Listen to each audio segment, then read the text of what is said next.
खबरों की और उत्तराखंड में अगले 2 से 4 दिनों तक मौसम खराब रहने वाला है। केदारनाथ धाम और अगले कुछ दिनों तक बर्फबारी के साथ ही यमुनोत्री धाम में भी मौसम बदला रहेगा। प्रदेश में अगले 2-4 दिन मौसम खराब रहने के साथ ही DGRE चंडीगढ़ की ओर से 3 जिलों में एवलांच की चेतावनी जारी की गई है, जिसके चलते उत्तरकाशी, चमोली और रुद्रप्रयाग जिलों को अलर्ट पर रहने के निर्देश जारी किए गए हैं। मौसम विभाग ने आज से 29 अप्रैल तक हल्की बारिश और ओलावृष्टि का येलो अलर्ट जारी किया है और 30 अप्रैल से 1 मई तक ओलावृष्टि, बारिश और बिजली गिरने को लेकर मौसम विभाग ने ऑरेंज अलर्ट जारी किया है। मौसम विभाग का कहना है कि पहाड़ी क्षेत्रों के कुछ जिलों में बर्फबारी के चलते हो सके एवलांच की स्थिति बने, इसीलिए अलर्ट जारी किया गया है और चारधाम यात्रियों को भी सतर्क रहने की बात की गई है। केदारनाथ धाम में मौसम खराब हो गया और यहां तेज हवाओं के साथ भारी बर्फबारी हुई है। पुलिस ने सभी श्रद्धालुओं से सुरक्षित जगहों पर रुकने और सुरक्षित ठिकानों पर ही टिके रहने की सलाह दी है। सड़कों पर लाउड स्पीकर से अनाउंसमेंट किया गया और यात्रियों को सुरक्षित जगह रहने को कहा गया। केदारनाथ धाम में यहां बनी टेंट कॉलोनी में बर्फबारी के बाद बेहद मुश्किल हालात है।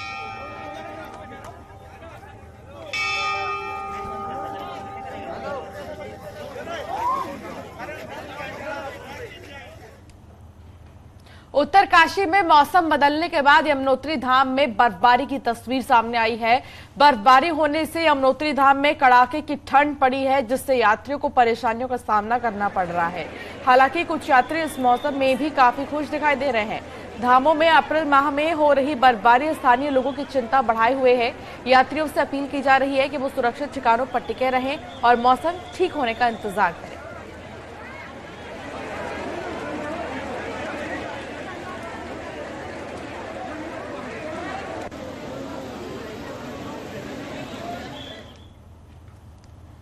मौसम विभाग के अलर्ट के बाद चार धाम यात्रा पर आने वाले तीर्थ यात्रियों को यात्रा रजिस्ट्रेशन ऑफिस ऋषिकेश से हेल्थ एडवाइजरी दी जा रही है, जिसमें यात्रा शुरू करने से पहले यात्री क्या करे इसकी जानकारी दी जा रही है। इसके साथ ही यात्रियों को हेल्थ चेकअप से संबंधित सभी जानकारी और इमरजेंसी सेवाओं की जानकारी दी जा रही है। सरकार की व्यवस्थाओं को लेकर चारधाम यात्री भी खुश है और यात्रा को लेकर उनका उत्साह भी बना हुआ है। यात्री सभी जानकारी लेकर चारों धाम के दर्शन के लिए इंतजार में है।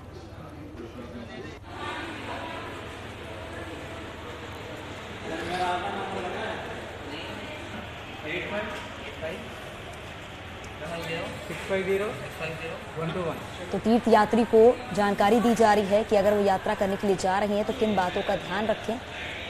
हेल्थ चेकअप के बारे में भी बताया जा रहा है, क्योंकि मौसम खराब है, इसकी वजह से हेल्थ पर ध्यान देना बहुत ज़रूरी है। इसीलिए ऋषिकेश में यात्रियों को यात्रा से जुड़ी जानकारी दी जा रही है, ताकि यात्री उन बातों को खास तौर पर ध्यान दें। और हेल्थ चेकअप के बारे में भी यात्रियों को बताया जा रहा है, इमरजेंसी सेवाओं के बारे में बताया जा रहा है। अगर कोई दिक्कत होती है तो किस तरीके से संपर्क कर सकते हैं। हालांकि प्रशासन और सरकार की तरफ से यही कहा गया है कि चारधाम यात्रा पर आने से पहले विशेष बातों का ध्यान भी रखें और अपने साथ गर्म कपड़े के साथ साथ ज़रूरी चीज़ें ज़रूर लेकर आएं। ये भी अपील की जा रही है सरकार की तरफ से, क्योंकि चारधाम यात्रा की शुरुआत हो चुकी है।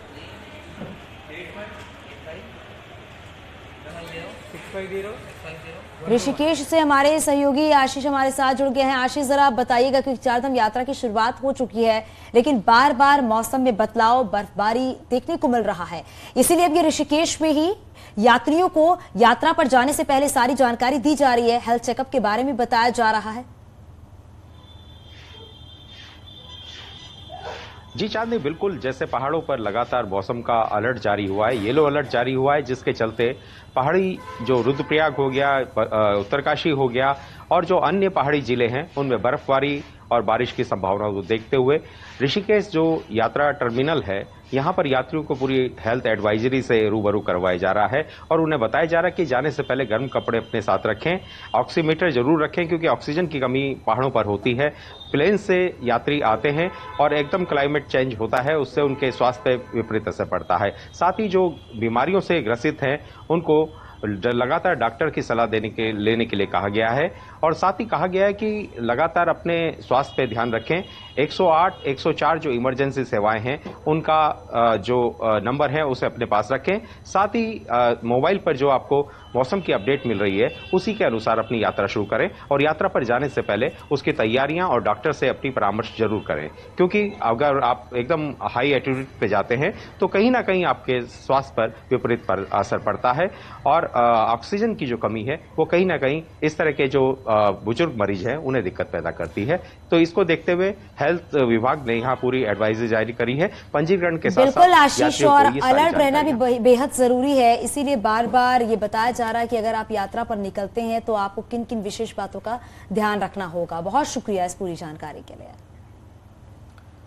केदारनाथ में बर्फबारी के बीच एक यात्री की तबीयत खराब हो गई और केदारनाथ बेस कैंप के पास महिला की तबीयत बिगड़ी, जिसके बाद महिला को प्राइमरी इलाज दिया गया है और उसके बाद एसडीआरएफ ने स्ट्रेचर पर महिला को विवेकानंद अस्पताल पहुंचाया। स्ट्रेचर पर बर्फ के बीच कठिन हालात में महिला को अस्पताल तक लाया गया है। वीडियो में साफ देखा जा सकता है कि भारी बर्फबारी के बीच एसडीआरएफ जवान मुस्तैदी से अपना काम कर रहे हैं। बीमार महिला का नाम देसारी विघ्नेश्वरी देवी है और वो आंध्र प्रदेश की रहने वाली है। फिलहाल उनकी हालत स्थिर है। केदारनाथ में मौसम बदला हुआ है, बर्फबारी हो रही है और इस बीच श्रद्धालुओं से यही अनुरोध है कि वो पूरे तैयारी के साथ ही यात्रा पर निकले। चार धाम यात्रा के बाद अब बारी कैलाश यात्रा की है। कैलाश मानसरोवर यात्रा बंद होने के बाद इस साल आदि कैलाश यात्रा होने जा रही है, लेकिन अभी भी ये यात्रा आसानी से कर पाना हर किसी के बस में नहीं है। हालात तो ये है कि चाइना बॉर्डर को जोड़ने वाला ये रूट कई जगह खतरनाक बना हुआ है। देखिए,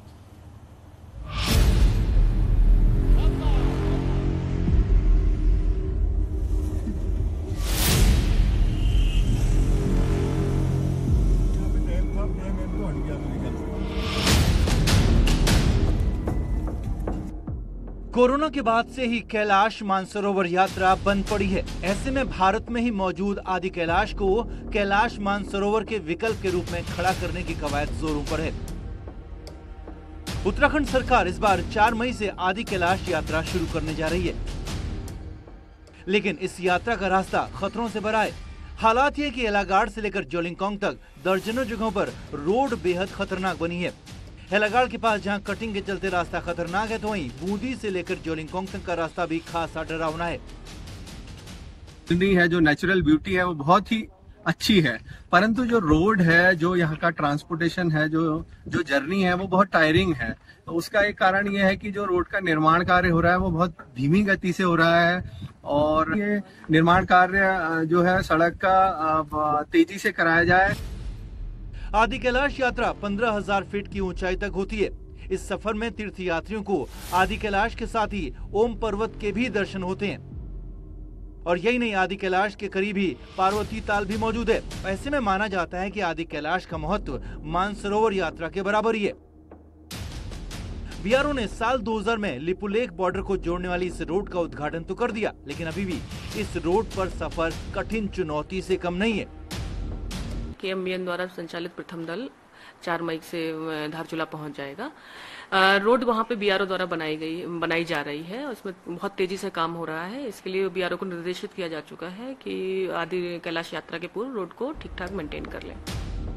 कैलाश मानसरोवर यात्रा बंद होने के कारण आदि कैलाश यात्रा में यात्रियों की तादाद बढ़ने की उम्मीद है। ऐसे में बीआरओ कैसे इस सफर को सुरक्षित और आसान बनाएगा, कहना फिलहाल तो कठिन है। बावजूद इसके ये उम्मीद की ही जा सकती है कि एक हफ्ते में कम से कम डेंजर जोन को सुरक्षित बनाया ही जाना चाहिए।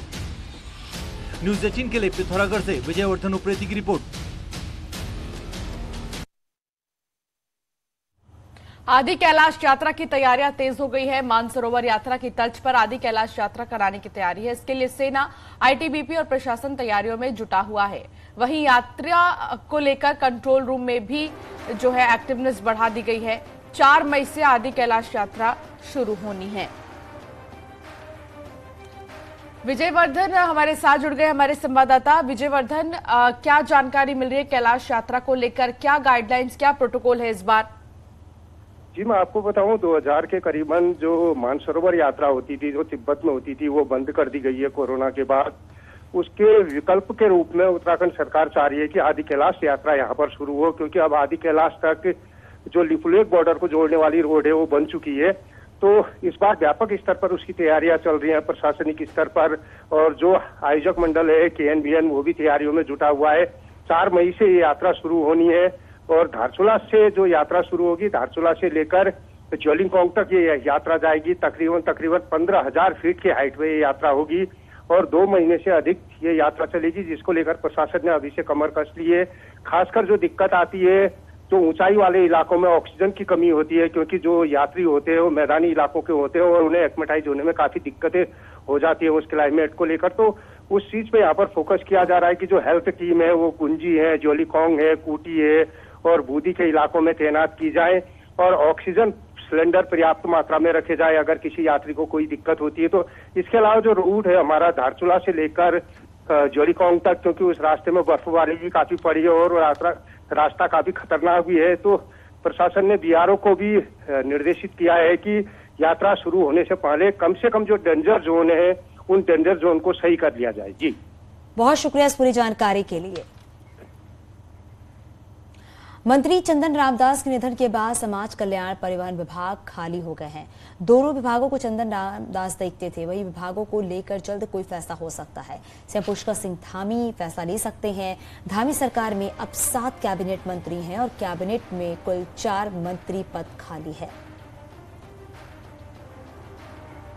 तो विभागों को लेकर कोई बड़ा फैसला सीएम पुष्कर सिंह धामी ले सकते हैं, क्योंकि मंत्री चंदन रामदास के निधन के बाद ये जगह खाली हो गई है। और बताया जा रहा है कि धामी सरकार अब 7 कैबिनेट मंत्री हैं और कैबिनेट में कुल 4 मंत्री पद खाली है। हमारे सहयोगी दीपांकर हमारे साथ जुड़ गए। दीपांकर, जरा आप बताइएगा, क्योंकि मंत्री चंदन रामदास के बाद ये जगह खाली हो गई है। हालांकि ये कहा जा रहा है सीएम पुष्कर सिंह धामी की तरफ से कोई बड़ा फैसला लिया जा सकता है।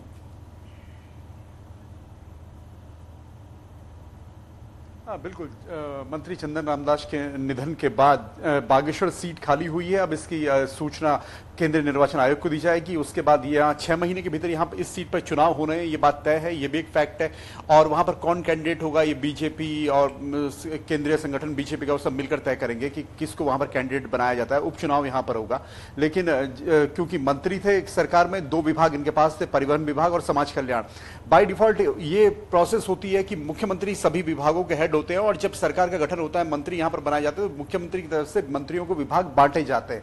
तो ऐसे में जब निधन हुआ है यहाँ पर चंदन रामदास का, तो ये विभाग सीधे सीधे मुख्यमंत्री के पास इस वक्त है, परिवहन और समाज कल्याण। लेकिन अब सवाल यह है कि मुख्यमंत्री ही इन विभागों को देखेंगे या किसी दूसरे मंत्री को इसकी जिम्मेदारी दी जाएगी, एक बात। दूसरी बात यह कि क्या उत्तराखंड में कैबिनेट विस्तार की कोई सूरत बनेगी, क्योंकि अब 4 मंत्री पद खाली हैं।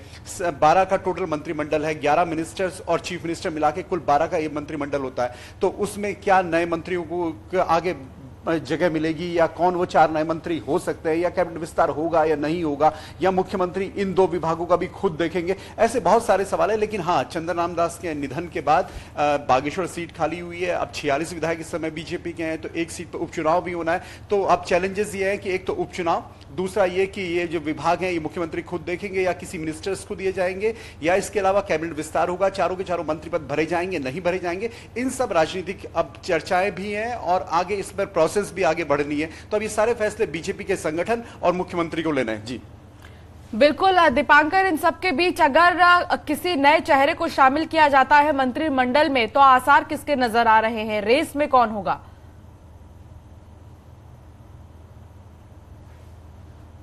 ये अभी कह पाना बहुत जल्दबाजी होगी कि क्या स्थितियां होंगी और किसी एक मंत्री को यहां पर शपथ दिलाई जाएगी, क्योंकि 3 मंत्री पद पहले से खाली है। जब पुष्कर सिंह धामी मंत्रिमंडल बना, दोबारा जब सत्ता में लौटी 2022 में बीजेपी यहां पर, तो उसमें 3 पद पहले से खाली चल रहे हैं। अब एक पद और खाली हुआ है, 4 पद खाली हुए हैं। तो ऐसे में अब ये फैसला बहुत ज्यादा जल्दी अटकलें लगाना, क्योंकि हर तमाम सीनियर विधायक हैं जो इस रेस में है कि वो मंत्री पद उनको मिलना चाहिए, उसके साथ साथ फिर क्षेत्रीय समीकरण होते हैं, जातीय समीकरण होते हैं। ये सब बीजेपी का संगठन, सरकार, मुख्यमंत्री सभी मिलकर इस बात को टटोलेंगे कि आगे इस पर क्या फैसला होना चाहिए। और सबसे खास बात यह कि दिल्ली बीजेपी केंद्रीय संगठन का फैसला सर्वमान्य फैसला होगा कि इसमें आगे क्या प्रोसेस होगी। लेकिन एक फैक्ट ये जरूर है कि 4 मंत्री पद खाली हैं, तमाम विभाग हैं, और उन विभागों को किस तरीके से उसमें एक बेहतर तरीके से काम हो सके, कोऑर्डिनेशन के साथ आगे बढ़ सके चीजें, ये जरूर बीजेपी और मुख्यमंत्री जरूर देखेंगे।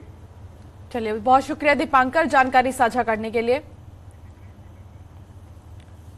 अफसरों के एनुअल कॉन्फिडेंशियल रिपोर्ट लिखने का अधिकार मंत्रियों को मिलना चाहिए। मंत्री सतपाल महाराज की इस मांग पर पूर्व सीएम हरीश रावत बीजेपी को निशाने पर लिए हैं। हरीश रावत ने बीजेपी के काम को असंतोषजनक बताया तो बीजेपी ने भी हरीश रावत सरकार को अविश्वसनीय, भ्रष्ट और माफियाओं की सरकार बताने में देरी नहीं की।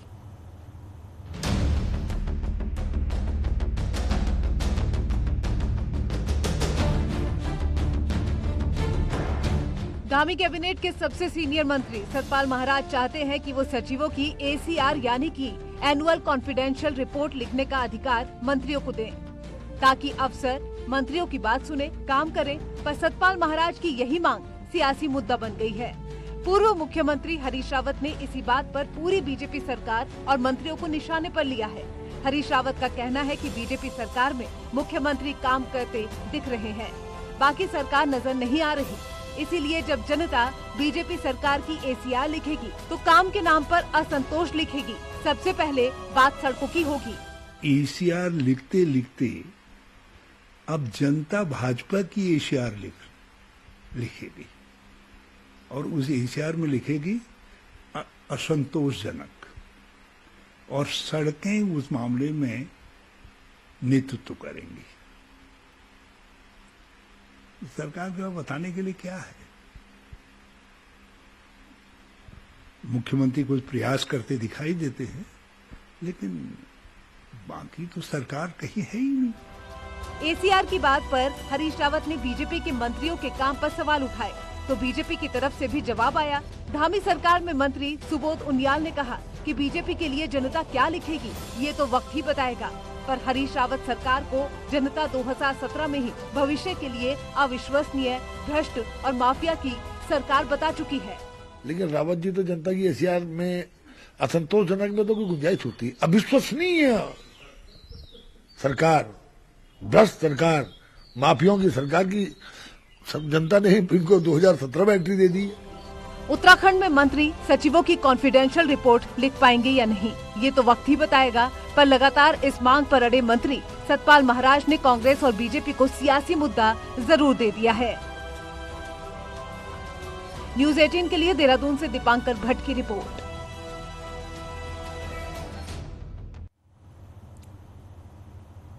सतपाल महाराज की एसीआर लिखने की मांग और पूर्व सीएम हरीश रावत के बयान पर प्रतिक्रिया भी आई है। पूर्व सीएम त्रिवेंद्र रावत का कहना है कि मंत्रियों को काम पर फोकस करना चाहिए और ये काम सीएम का है। वहीं बीजेपी और कांग्रेस सरकारों में मंत्री रहे हरक सिंह रावत का कहना है कि बीजेपी में मंत्रियों को काम करना नहीं आता, इसलिए अधिकारी मिलने से भी कुछ नहीं होने वाला है। वहीं पूर्व मंत्री और विधायक किशोर उपाध्याय ने कहा कि हरीश रावत को ऐसी बात नहीं करनी चाहिए। अगर अपने काम पर फोकस करें तो ज्यादा अच्छा है। आखिर आप डरा के क्यों काम कराना चाहते हैं? हम एक ऐसा एटमॉस्फेयर क्रिएट करें